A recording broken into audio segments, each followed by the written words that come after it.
7장 전체를 볼 건데요. 23절까지 볼 건데 7장 1절에 보면 바리새인들과 서기관 중에 몇 명이 예루살렘에서 예수님이 계신 곳으로 왔습니다.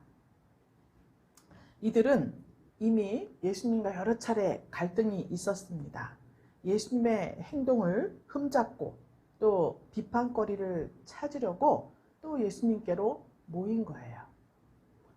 역시나 그들은 자세히 예수님과 일행들을 살펴보다가 2절에 보니까 그의 제자 중에 몇 사람의 부정한 손, 곧 씻지 아니한 손으로 떡 먹는 것을 보았더라. 이렇게 기록이 되어 있습니다. 이 당시에는 전부 제가 가봤지만 다 흙바닥이에요. 그리고 광야 뭐 이런 것도 있고 모래 바람도 불고 흙바람도 불고 그래서 항상 이 슬리퍼 같은 거 신고 다니잖아요. 그러니까 어느 집을 들어가든지 음식을 먹기 전에는 이 손을 씻고 발도 씻고 발을 씻고 들어가고 손도 씻고 이렇게 하고 음식을 대하게 되어 있습니다. 그런데 이것은 하나님께서 법으로 규정한 것은 아니에요.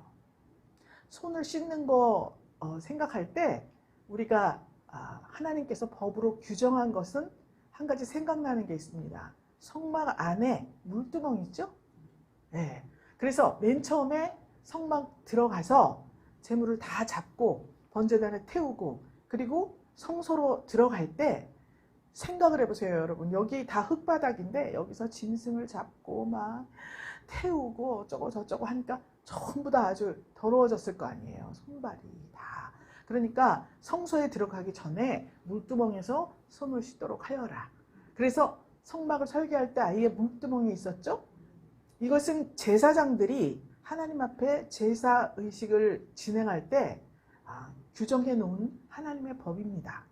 그런데 여기에서 이 바리새인과 서기관들이 이 제사장들이 행하는 규례를 일반인들에게 전부 다 확대를 시킨 거예요.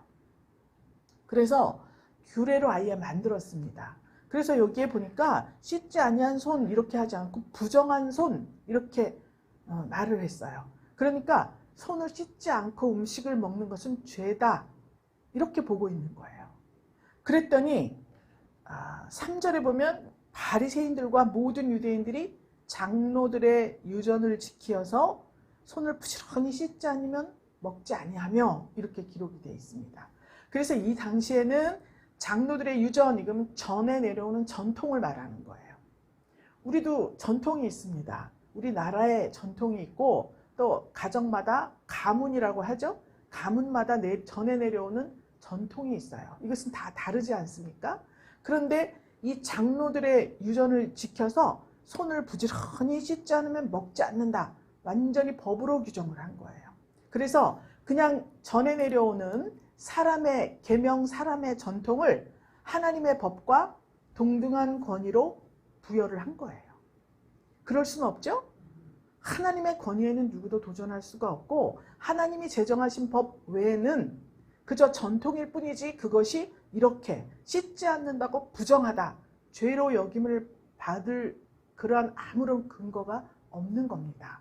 그런데 이 법 지키기 좋아하는 바리새인, 서기관 이런 사람들이 이 장로들의 전통을 지켜서 그것을 부지런히 씻어야 된다. 또 4절에 보면 시장에서 돌아와서는 물을 뿌리지 않으면 먹지 아니하며 되어 있습니다. 그러니까 어디에 나갔다 외출을 했다 돌아오면 목욕을 하라는 거예요. 그리고 여러 가지를 그 외에도 지키는 것이 잔과 주발과 녹그릇을 씻음이러라 이렇게 되어 있습니다. 그러니까 주로 목욕하고 씻고 닦고 이런 것들을 법으로 규정을 해버린 거예요. 이들이. 하나님 허락도 없이. 그것은 여러분 우리의 건강과 청결을 생각해서 우리가 해야 되는 거잖아요.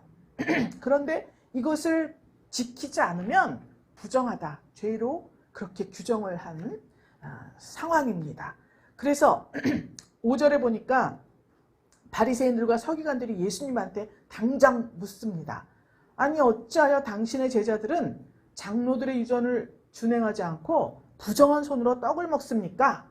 이렇게 예수님께 묻습니다. 항상 이들은 예수님을 쫓아다니면서 어떤 약점이나 율법과 어긋난 것, 장로들의 유전을 어긴 것 이런 것들을 찾아내서 예수님께 항상 트집을 잡고 도전을 합니다. 이 장로들의 유전, 즉 사람에게서 나는 것이잖아요. 사람에게서 나는 것에 권위를 부여하는 것은 잘못인데 이것이 지금 우리 생활과 우리 상황에 맞추어 본다면 우리가 사람의 지식이 있습니다. 또 체험이 있어요. 그리고 신학적인 주장들이 있습니다. 그래서 유명한 신학자 누구 또 어떤 체험이 많고 능력이 많은 어떤 목사님 또 지식이 풍성해서 하나님 말씀을 탁 묻기만 하면 줄줄줄줄줄 다 이야기를 합니다. 그런데 이러한 것들이 사람에게서 나온 것이라면 하나님께 성령으로 주신 것이 아니라 사람에게서 나온 것이라면 그것은 감히 이 성경의 권위에 도전할 수가 없는 것입니다. 성경은 성령의 감동을 받은 사람들이 하나님의 친히 성령의 감동을 주셔서 기록한 책이에요. 그래서 하나님의 생각과 하나님의 뜻과 이 기록된 성경 가운데에는 하나님의 아주 깊으신 의도가 들어있어요. 그래서 그것을 우리가 잘 깨닫지 못하기 때문에 에베소서에 보면 그 넓이와 깊이와 길이와 높이가 그렇죠? 더욱더 성숙해져야 한다. 이렇게 말씀을 하고 있는 것입니다. 그렇기 때문에 이 이사야 29장 13절 말씀으로 예수님께서 대답하십니다. 왜 씻지 않고 먹습니까? 그랬더니 예수님이 6절에 너희 외식하는 자에 대하여 잘 예언하였도다. 기록하였을 때 이 백성이 입술로는 나를 존경하되 마음은 내게서 멀도다. 이렇게 말씀하셨어요. 또 사람의 계명으로 교훈을 삼아 가르치니 나를 헛되이 경배하느니라 말했습니다. 나를 헛되이 경배한다 이렇게 말씀하셨어요. 예수님께서. 바리새인 서기관들은 하나님의 아들이라는 것을 예수님이 인정하지 않고 지금 다가와서 어떻게 해서든지 하나님의 아들이 아니라는 것을 트집을 잡아서 증거하려고 모인 거예요. 그런데 너희가 하면서 예수님께서 나를 헛되이 경배하는구나. 사람의 계명으로 교훈을 삼아서 나를 헛되이 경배해. 그렇게 말씀을 하신 거예요. 그러니까 바리새인 서기관들이 더 깜짝 놀랐겠죠? 아니 우리는 하나님을 섬기는데 왜 자기를 경배한다 그래? 이렇게 생각했을 거 아니에요. 계속해서 예수님이 말씀하십니다. 하나님의 계명은 버리고 사람의 유전을 지키느니라. 너희가 그렇다 이 말씀을 하는 거잖아요.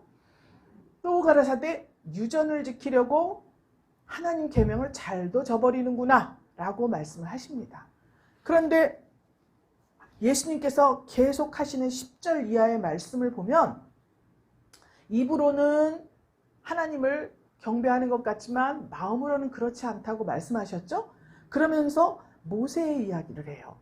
10계명 제5계명에 보면 내 부모를 공경하라.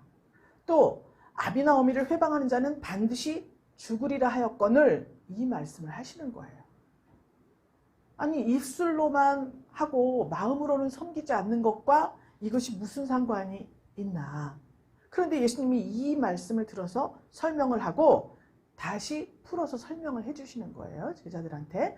그러면 이 5계명과 지금 이 바리새인 서기관들의 행태가 어떻게 연결이 되는가. 너희는 가로되 11절에 보면 사람이 아비에게나 어미에게나 말하기를 내가 드려 유익하게 할 것이 고르반 곧 하나님께 드림이 되었다고 하기만 하면 그만이라 이렇게 써 있습니다. 고르반이라고 하는 것은 하나님께 바쳐졌다라는 뜻이에요. 그래서 민수기 30장 2절에 보면 사람이 여호와께 어떤 서원을 해요. 또는 어떤 마음을 제어해. 즉 나는 평생 결혼을 안 하고 혼자 살겠습니다. 자기 마음을 제어하는 거잖아요. 그렇죠? 이러한 여러 가지로 맹세를 하고 서약을 했어요. 그랬으면 파약하지 말고 그 입에서 나온 대로 다 행할 것이니라 라는 대목이 있습니다. 그러면 하나님 앞에 맹세를 했다거나 하나님 앞에 어떤 말씀을 했으면 그 약속을 그대로 지키라는 말씀이에요. 그러면 하나님께 바쳐졌다. 고르반. 이거는 뭐냐? 맹세로 드린 제물이 있어요. 그래서 내가 가진 것을 아나니아 삽비라가 그랬죠? 나의 전 재산을 다 드리겠습니다. 그랬습니다. 그러면 바쳐진 거잖아요. 그렇죠? 바쳐졌지만 내가 아직 바치진 않았지만 먼저 말로 입으로 내었어요. 그러면 그대로 해야 되는데 돌아가서 절반을 숨기고 일부만 베드로 사도 앞에 갖다 놓았습니다. 그래서 즉시 어떻게 했죠? 죽어버렸어요. 그러니까 맹세로 드린 제물은 양도를 할 수가 없습니다. 근데 이 당시에 습성이 뭐냐면 왜 부모 공경하는 것과 비교를 해서 말씀을 하셨냐 하면은 내가 가진 부모를 섬기기 싫으니까 내가 가진 모든 것은 저 하나님께 드렸다. 고르반. 그런데 여기 보니까 하기만 하면 그만이라. 하나님께 드림이 되었다고 하기만 하면 그만이라. 그랬죠. 그러니까 말은 했는데 아직 이 재물은 나의 손에 있어요. 그러니까 행할 권은 나에게 있는 거죠. 그럼 내가 이걸 드릴 수도 있고 안 드릴 수도 있는 거예요. 그러면 하나님께서는 반드시 내가 입으로 내었으면 드리라고 했어요. 그 지키라고 했어요. 그런데 맹세로 드린 재물이기 때문에 나는 이것을 내 마음대로 할 수가 없다. 이건 다 하나님께 드릴 거야. 그래서 내 부모를 공경할 재물이 없다. 이렇게 말하는 거예요. 그러니까 하나님의 율법을 교묘히 이용을 해서 자기들의 마음이 하나님께 드리고 싶은 거예요? 안 드리고 싶은 거예요? 드리고 싶지도 않아. 부모를 공경하고 싶지도 않아.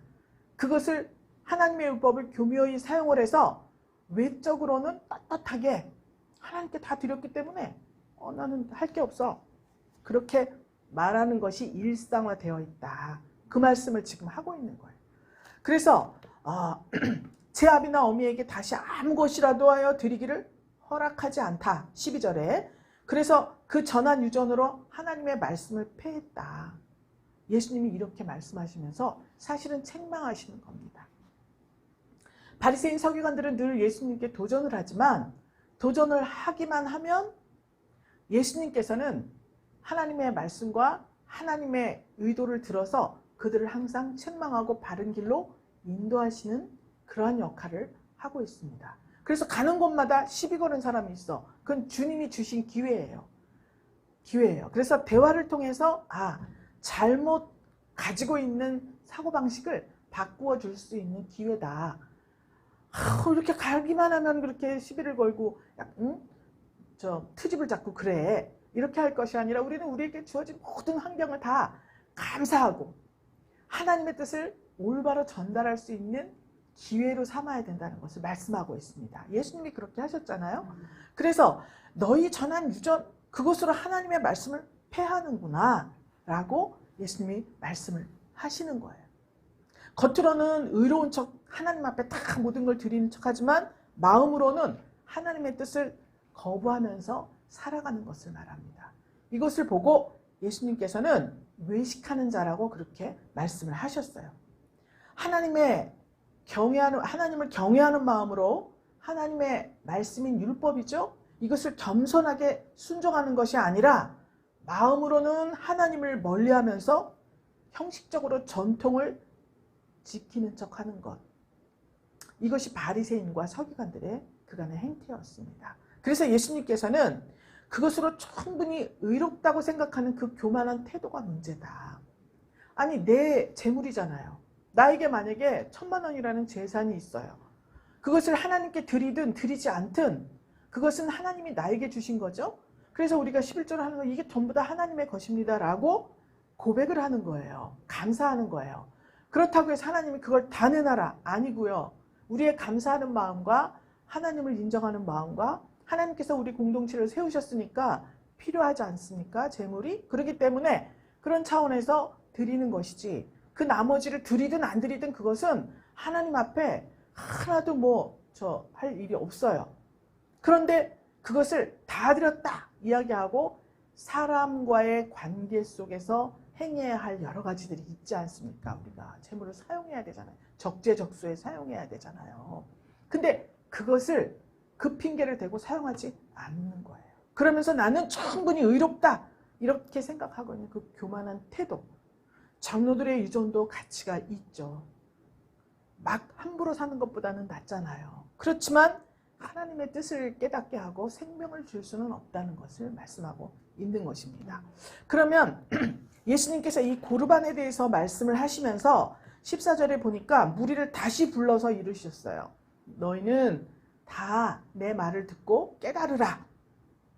말씀하시면서 무엇이든지 밖에서 사람에게로 들어가는 것은 능히 사람을 더럽게 하지 못한다. 사람에게서 나오는 것이 사람을 더럽게 한다. 그래서 오늘 제목이 사람을 더럽히는 것이에요. 그러면 사람을 더럽게 하는 것에 대해서 말씀을 하셨는데, 그러면 우리 마음에서 이 속에서 나오는 것이 더럽다고 했죠? 그럼 우리 마음속에 어떤 생각을 줍니다. 사단마귀도 주고 하나님의 성령께서도 우리에게 어떤 생각을 주셔요. 그러면 그것이 그 마음, 악한 생각이었다면 우리 이 뒤에 22절, 21절, 22절에 읽은 것과 같은 그런 여러 가지 악한 것들이 우리 마음속에서 생성이 돼요. 그러면 이 악한 생각은 거기서 그치는 것이 아니라 누군가는 반드시 이것을 악한 행동으로 연결시킨다는 거예요. 그래서 사회가 혼란해지고 가정에서도 가장 작은 단위, 가정에서도 마음속에 이런 여러 가지 악한 생각들이 있기 때문에 가정 공동체가 무너지고 또 어떤 사회적인 인간관계에서 다 틀어지고 사회가 무질서해지고 이런 일들이 발생하는 것입니다. 그러니까 부패한 마음은 우리에게 악한 생각을 주면서 그 생각이 행동으로 연결시키는 거예요. 그러면 이 마음이라는 게 우리에게 굉장히 중요한 것 아니겠습니까? 그럼 이 마음, 예수가 말씀하시는 마음은 어떤 마음을 말하는가? 사람이 어떤 행동을 하고 어떤 생각을 해야 된다. 이렇게 생각하는 게 각자 다 다릅니다. 그래서 우리는 그것을 보고 인격이라고 해요. 아우, 저분은 인격이 참 훌륭해. 또 어떤 사람, 아니 교양도 없고 예의도 없고 상식도 없어. 인격이 참 형성이 안 돼 있어. 이렇게 인격이라고 표현을 하는 거예요. 그래서 예수님께서 말씀하시는 마음이라는 것은 그 사람의 인격을 말하는데 우리가 그리스도인이잖아요. 그러면 우리가 갖춰야 할 것은 신앙 인격이에요. 하나님의 말씀에 의거한 신앙 인격입니다. 그래서 예수님께서 의와 인과 신 이것을 강조를 하신 거예요. 그러니까 무슨 행동을 하든지 마음에서 행동이 비롯되는 거죠. 그러면 우리가 좋은 선한 마음을 가지고 있으면 하나님 앞에 선한 행동을 하게 되어 있지 않습니까? 그러니까 그것이 신앙 인격이라고 불리워지려면 하나님의 말씀을 마음으로부터 하나님의 말씀을 받아들이고 영접을 하고 그 다음에 그 마음에서 비롯되는 어떠한 행위가 우리 삶 가운데 있어야 된다는 것을 말씀하고 있습니다. 그러면 신앙 인격이 잘 갖추어졌다. 이런 사람을 보면 하나님과의 관계가 잘 되어 있다. 그렇죠? 하나님과 우리의 관계는 관계성이에요. 늘 얘기하지만 하나님이 너 뭐 하다 왔어? 그것이 아니라 하나님 너와 내가 무슨 관계인데 네가 내 앞에 와 있느냐. 우리가 하나님 앞에 하나님과 나와 무슨 관계인가. 이것이 중요한 거예요. 내가 손을 씻고 목욕을 하고 뭐 그릇을 씻고 막 구제를 하고 선교를 해서 하나님 앞에 가는 것이 아니라 하나님과 내가 무슨 관계이냐. 예수를 구주로 영접했으니까 우리 안에 예수 그리스도가 성전을 삼고 계시니까 당연히 하나님의 집이 내 집이지. 이렇게 되는 거예요. 그래서 그런 사람은 신앙 인격이 형성이 되어 있기 때문에 장차 예수님이 하나님이 저기 나팔을 막 부는 거예요. 구원의 나팔을 불 때 우리는 여기 써 있죠? 들림 받는. 나팔을 불 때 그 이름이 내 이름을 부르는 음성이 들리는 거예요. 근데 이 속에 이 악한 마음, 겉으로만 외식하는 이러한 행동이 있다면 아무리 나팔을 불어도 여기 들리지를 않아요. 왜 그렇죠? 스스로 길을 막았어요. 스스로 눈을 가렸어요. 하나님에 관한 모든 것에 대해서 마음을 닫아버렸어요. 그리고 자기 마음에 생각나는 대로 한 거예요. 그래서 로마서 1장 19절부터 23절을 이렇게 읽어보면 하나님께서 창조하신 인간이 스스로 하나님을 안다고 적혀 있습니다. 그런데 순종하지 않고 도리어 거역함으로 악해졌다. 그래서 하나님의 영광을 우상으로 바꾸어 섬겨서 자기를 더럽혔다. 이렇게 기록이 되어 있습니다. 즉 온 마음으로 하나님과 관계를 맺으면서 섬기는 것을 싫어하는 거예요. 그래서 내가 신앙생활을 할 때 나는 여기까지야. 여기까지만 할 거야. 주일날만 갈 거야. 수요일만 갈 거야. 기도는 어떻게 할 거야. 더 이상은 나에게 요구하지 마세요. 이런 마음이 있으면 어떻게 되느냐. 아담과 같이 타락을 하는 겁니다. 이게 하나님같이 된데 그 선악과를 주었어요. 우리가 하나님같이 될 필요가 있습니까? 될 수도 없지만 되려는 마음 자체가 안 되는 거잖아요. 그러니까 그럼 나는 하나님같이 될 필요가 없어. 하나님이 나를 돌봐주시고 하나님이 나와 끊임없이 교제를 하고 있잖아요. 늘 아담에게 이야기하셨잖아요. 내가 하나님같이 될 이유가 없는데 온 마음으로 섬기기를 싫어하니까 그만 그 사단 마귀가 미혹하는 것에 내가 넘어가고 마는 거예요. 그러니까 바로 타락해서 그 모든 것이 갖춰져 있는 에덴에서 쫓겨나 버린 겁니다. 타락이에요. 사람을 더럽다. 이것은 타락을 말하는 것입니다. 그래서 하나님과 단절된 그런 인간 상태가 악한 생각, 악한 행위 이런 것들로 말미암아 사회적으로도 파탄을 맞이하는 거예요. 그래서 가인이 동생 아벨을 들에서 돌로 쳐서 죽이는 사건이 발생합니다. 그러니까 내가 타락을 하고 마음이 더러워졌더니 그 마음속에 품은 생각이 미워했어요. 아벨이 이러면서 하나님이 왜 내 재물 제사는 안 받으시고 동생 아벨의 제사만 받으시는 거야. 밉다. 그래서 밉다는 생각이 살인으로 그 행위로 데려간 거예요. 그렇기 때문에 이것은 결국 아벨, 가인 사회적으로 파탄, 인간관계가 파탄된 거잖아요. 하나님과의 관계가 단절되고 파탄이 나니까 사회적인 어떤 관계도 파탄이 나는 거예요. 그래서 혹시 여기는 그런 분들이 안 계시겠지만 사람과의 관계 속에서 내가 어려움을 겪고 있다. 그래서 이상하다. 이 정도 되면 이렇게 돼야 되는데 왜 내가 생각하는 대로 또 하나님이 말씀하신 어떤 순리가 있지 않습니까? 섭리가 있고 그대로 되지 않는 걸까? 라는 생각이 혹시 든다면 내가 무엇을 하거나 막 헌금을 드리고 뭘 하고 이것이 아니라 내가 하나님과의 관계가 지금 어떻게 되고 있는가? 하나님보다 내가 앞선 것은 아닌가? 마음은 그렇지 않으면서 겉으로 외식하고 형식적인 것만 추구하고 있지는 않은가? 이것을 묵상을 하면서 검토를 해야 돼요. 그랬을 때 하나님께서는 다시 어떻게 했죠? 아니 에덴 동산을 딱 막아놨습니다. 불칼을 든 사자 둘이 에덴 동산 입구를 지킨다 그랬어요. 여러분 다시 돌려줄 거니까 지키고 있는 거예요. 못 들어오게. 다시 돌려줄 거를 아니면 없애버렸을 거 아니에요. 에덴 동산을. 아담을 내쫓으시면서 에덴 동산 그냥 없애버리면 돼요. 들어올 사람도 없는데 그걸 왜 남겨놓고 누굴 지키게 합니까? 그렇지 않습니까? 그런데 지키게 하셨다는 것은 언젠가 이 칼을 치우고 들어오게, 불칼을 든 사자들을 치우고 들어오게 하실 거라는 말씀이잖아요. 그러니까 항상 우리는 이 마음을 하나님께 다 드리지 못한 상태에 있어서 어떤 결과를 초래했다 할지라도 다시 하나님과의 관계를 묵상하고 인간과의 관계를 보면서 하나님과의 관계를 유추하고 생각하고 돌이킬 때에 이 생각을 바꿀 때에 우리는 다시 에덴의 축복을 누릴 수가 있는 것입니다. 그래서 잠언서 4장 23절에 보면 무릇 지킬 만한 것보다 더욱 내 마음을 지키라. 이런 말씀이 기록되어 있습니다.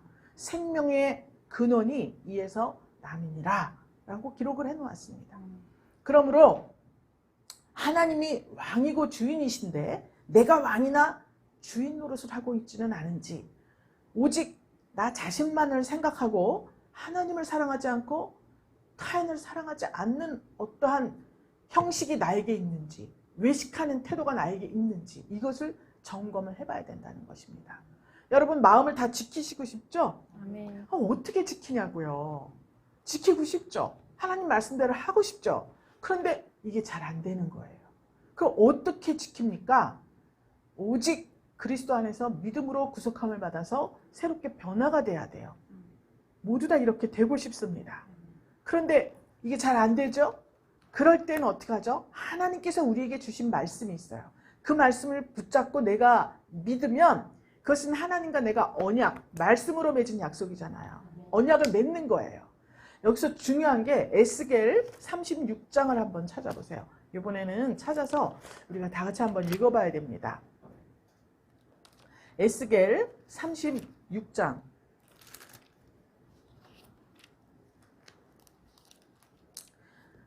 구약성경 1208페이지에 있습니다.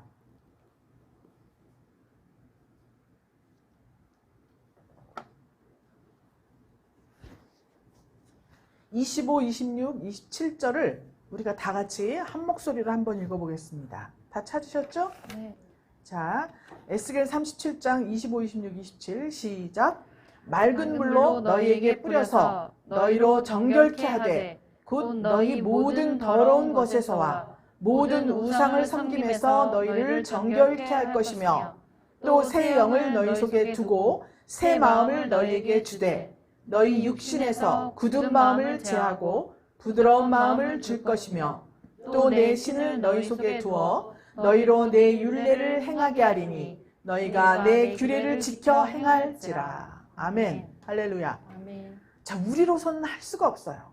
그래서 하나님께서 진작에 이 구약시대 에스겔 선지자가 활동하던 시절에도 에스겔 선지자에게 제일 먼저 보여주신 것이 성전으로 데려갔습니다. 그런데 그 성전 안에 곤충, 짐승들이 막 다 새겨져 있었어요. 즉 우리 마음 성전 안에 이렇게 더럽고 추악하고 모든 우상을 섬기는 그런 습성들이 우리 마음에 자리 잡고 있었다는 거예요. 근데 이것을 해결할 수가 없습니다. 그런데 하나님께서 맑은 물로 너희에게 뿌려서 정결하게 해주겠다.